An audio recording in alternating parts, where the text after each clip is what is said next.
Welcome to 11 on 11 on THV 11 Plus. I'm Ashley King, and we start with a major update in one of the most high-profile local stories we've been covering. The murder case against Aaron Spencer, a Lonoke County father accused of killing the alleged abuser of his underage daughter, has been dismissed. Aaron Spencer's case has drawn national attention following the deadly shooting of Michael Fossler in December 2024. Since then, Spencer has received both praise and criticism for his actions and for running for sheriff at the same time. Now, with the case dismissed, Spencer appears to have a clear path to that job. He's the Republican nominee after defeating incumbent John Staley in the primary. Staley's detectives and the county prosecutors are the ones who brought the charges a year ago. And now, as THV 11's Catherine Rowley explains, those detectives are being blamed for mishandling a crucial piece of evidence. Aaron Spencer's trial was set to begin on June 27th, but the judge's ruling on Thursday cites what the court called egregious mishandling of evidence by law enforcement. Spencer was charged in 2024 in the shooting death of Michael Fossler, who was accused of sexually assaulting Spencer's daughter. The SD card and dash footage from Fossler's truck is at the center of the ruling. According to the order from Judge Ralph Wilson, investigators removed and reviewed the camera's memory card, but did not properly document it, enter the contents into evidence, or preserve it. Spencer's defense argued that the footage could have been key to his self-defense claim. The judge agreed the potential value of the lost evidence may have deprived Spencer of the opportunity to fully present his defense. Aaron Katzenelli, who represented Spencer, said in a statement that the court did what it's supposed to do, protect rights and hold law enforcement accountable. Spencer, through his attorney, said his focus is now on his family and returning to a normal life. He is asking for privacy. We have been in contact with Lonoke County officials, and they are working on getting us a statement as well. While this case has been dismissed, there still could be an appeal to the higher courts. Catherine Rowley, THV 11 News. Catherine, thank you. Over in Conway, Conway Corp has tightened water restrictions after weeks of dry weather pushed supplies lower. Lake levels have seen a small improvement, but officials say it's not enough to relax conservation efforts.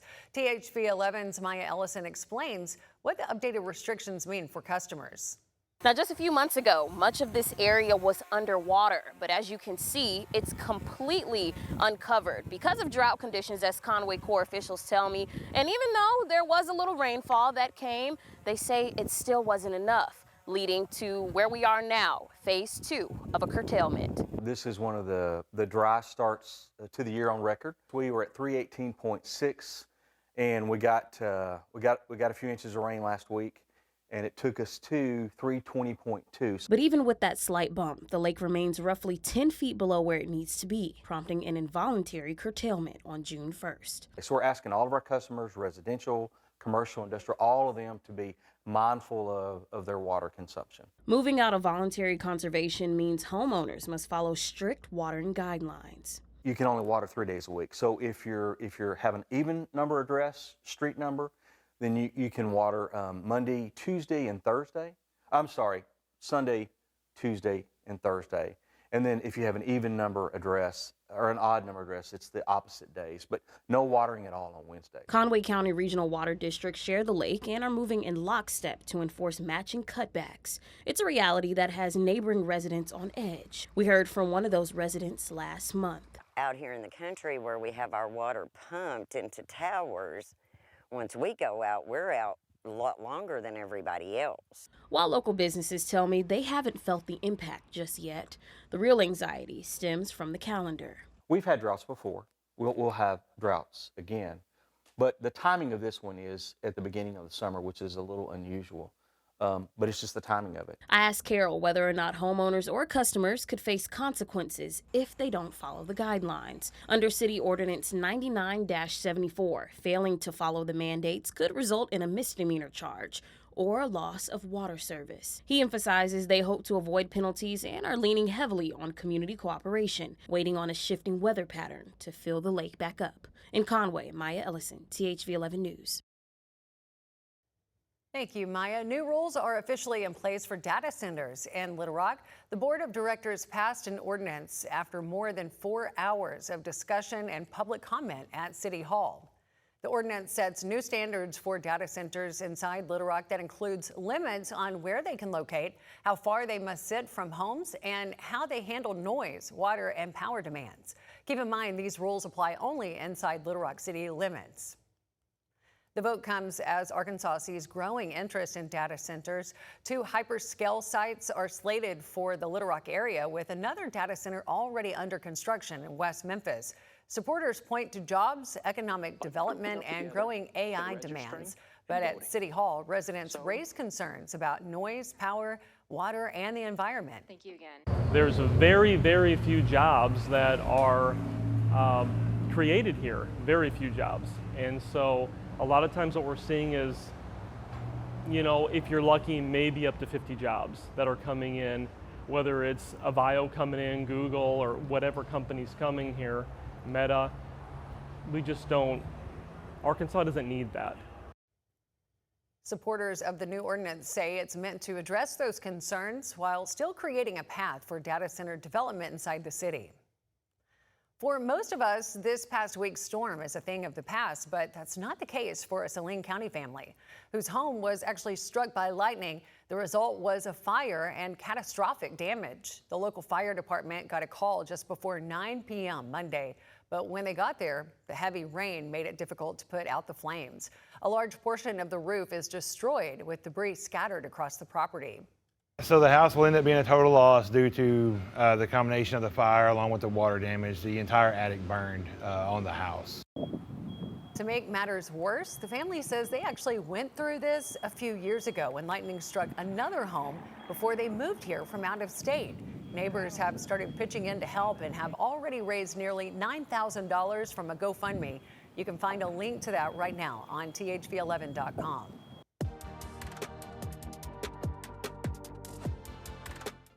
And check this out, Central Arkansas is getting its first ever Brahms. The popular ice cream and dairy chain is opening a new store in Conway. It'll be on Ferris Road next to Don Pepe's. The owners haven't announced an official opening date for the store. And if that doesn't excite you, maybe this will. Some new residents are coming to the Little Rock Zoo. 22 brightly colored capybaras or sculptures are scattered around the grounds. They're made from recycled plastic and meant to build up anticipation for a new capybara exhibit currently under construction. So we know that people are excited about capybaras, and so capybaras were definitely the thing to do when we were looking at something fun to do. So these sculptures just make the zoo more fun for our families, and it's a great way to welcome a new and exciting animal at the zoo. There's also a new bug exhibit with 14 giant animatronic insects through September. You can see that along with its summer zoofari camps. The zoo is open daily from 9 a.m. until 4 p.m.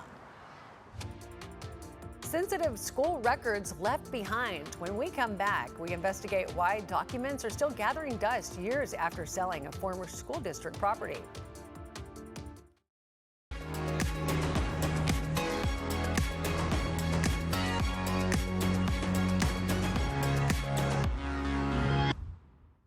Welcome back. A vacant school district building in Pine Bluff was supposed to be part of a fresh start. Instead, the new owner says he found sensitive student and staff records still inside more than a year after the sale.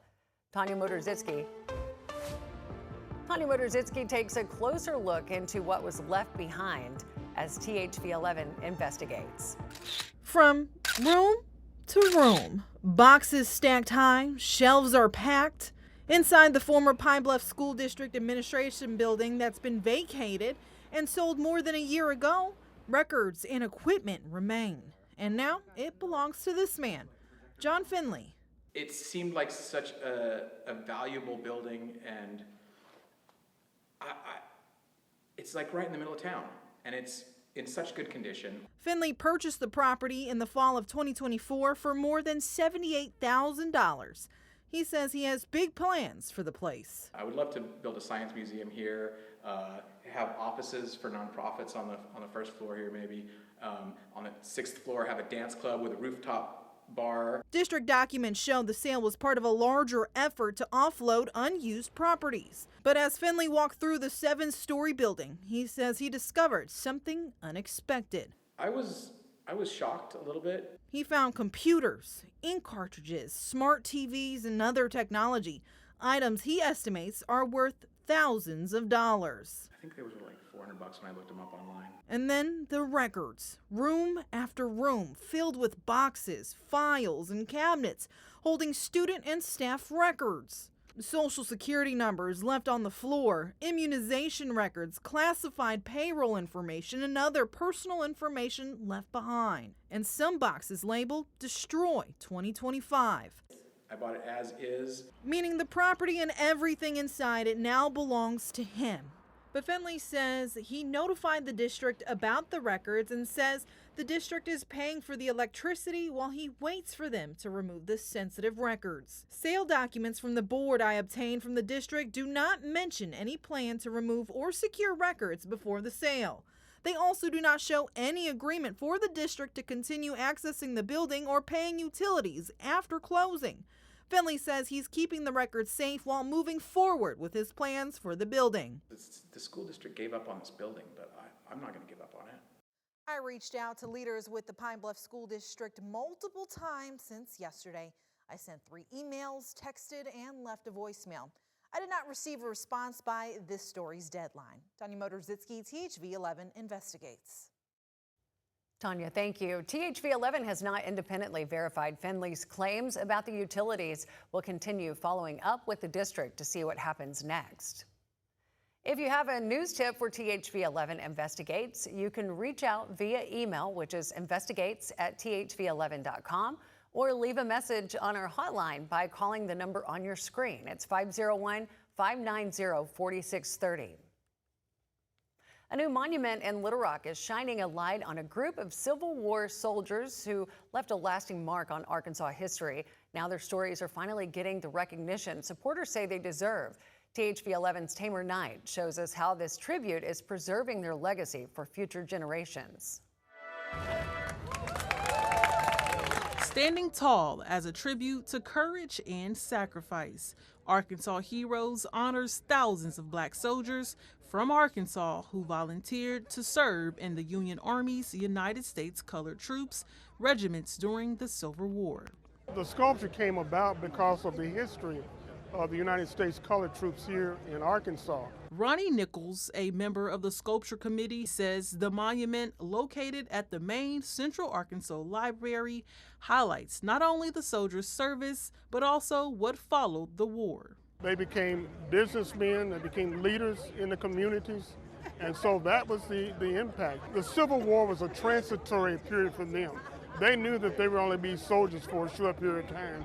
Then they had to become citizens. The artist behind the sculpture, Vinnie Bagwell, says the monument is designed to do more than commemorate history. This is not decoration, this is a declaration. The sculpture includes hidden layers of meaning, from African symbols and historical markers to Braille that carries a message for future generations. People want to know, what does the Braille say? It says unlearn hate. That's a learned behavior. It's something that this country really needs to put in the curriculum, because unfortunately we're still suffering from, well, hate crimes. For Bagwell, the monument is both a work of art and a classroom without walls. This is not black history, this is American history. At Little Rock, Tamer Knight, THV 11 News. School drop-off can be a stressful time for students, teachers, and parents. After the break, how one school works to make it easy and build good habits for the kids. But first, let's eat it up. Thank you so much. Yeah, have a good day. Put a tear in your eye, make you cry. This week on Eat It Up, we are in Little Rock at Bobby's Country Cooking, y'all. It's like going back home. It is so delicious.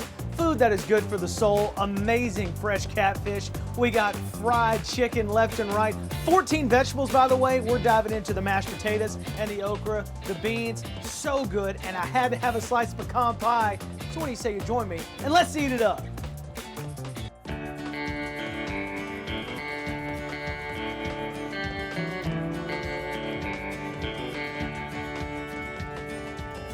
Bobby started back in 1990 and actually was a lady who started it. Everybody thinks Bobby is a guy. To their surprise, she was a lady. She then sold it to a guy named Terry, and 11 and a half years ago, my wife Carol and I bought it, and we have ran it ever since and absolutely love what we do.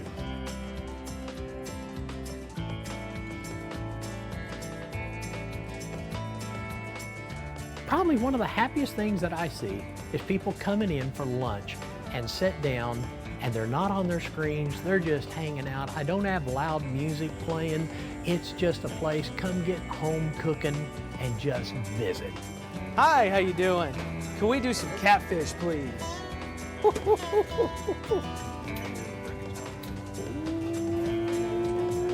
Our signature dish is our fried chicken.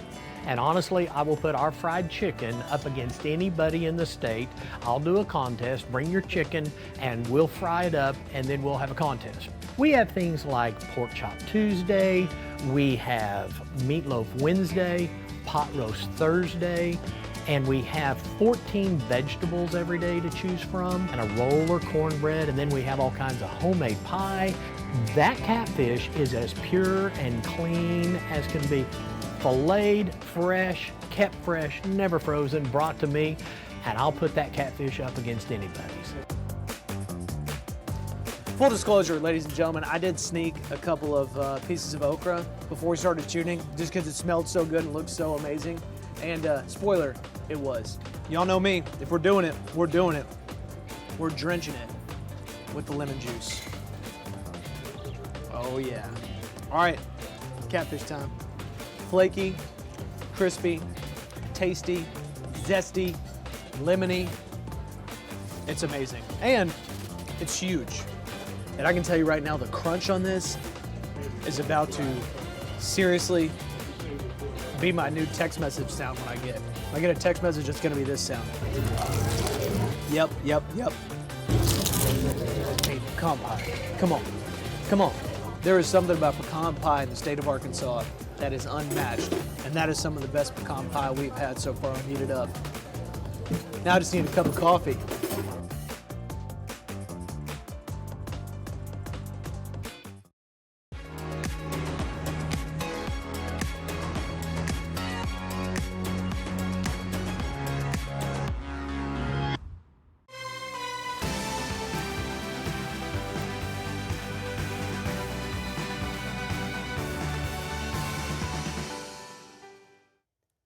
For many families, summer break is just getting started, but at one Arkansas school, the academic year never really stops. In this edition of Red, White, and You, see why daily routines are much more than getting to class. It's something we can all use. Good morning! If you want to see a little bit of everything America has to offer, just spend a morning in the drop-off line at Access Early Childhood. Backpack on? Parents getting ready to make it to work and kids getting ready to take on the day. Some who can't wait to jump out of the car. Ready? Boom! And others who aren't quite ready to let mom or dad go. Then there are surprise guests. A dog hanging out of a window, a stuffed animal along for the ride, and plenty of personalities before 8 a.m. I know that's right, Mama. Assistant Director of Early Childhood, Suzanne Carter, calls the experience the great chaos of drop-off. I love that. But what looks chaotic is actually a well-oiled machine. The drive-through drop-off started during COVID, when families couldn't come inside. Years later, the system stuck. Great way for us to teach those big kids school behaviors. Even with little bitties, we're teaching, hey, bye, Mom. And then it just became the best part of the morning. I like your striped socks. Every day at 7:15 sharp, the team takes their positions, ready to greet 235 preschoolers. Hi, Elliot. We have a crew that I could not do this without, that is here faithfully every morning, 7:15, whether it's rain, snow, sleet, hot, cold, I don't care what it is. They're here, they've got smiles on their faces. And those smiles matter because the people working the line know these families. They know the cars, they know the kids. This is a friend who's gonna need a big, good morning! And then the next car might be somebody who needs a whisper. Yeah. Might need a down on the level. I love your book. Can we leave it with Mama? Access serves children as young as 6 weeks old through kindergarten age, including many children who benefit from specialized early intervention services. That's one reason the school operates year-round. Good morning. How was dance? That break would be so hard for our kids. They would regress. They would lose the skills that we've worked so hard for. And while summer break may have started for many families, here the learning and the excitement never really stops. Our staff really has embraced that year-round philosophy, and this place is so much fun in the summer because we expand to the outside. And then back down. Good job. Maybe that's why the parking lot feels different. Before the school day even begins, there's already a sense of belonging. Hi, sweetie. Hi. A wave, a smile, a familiar face waiting to welcome them back each day. Our families are seeing that energy.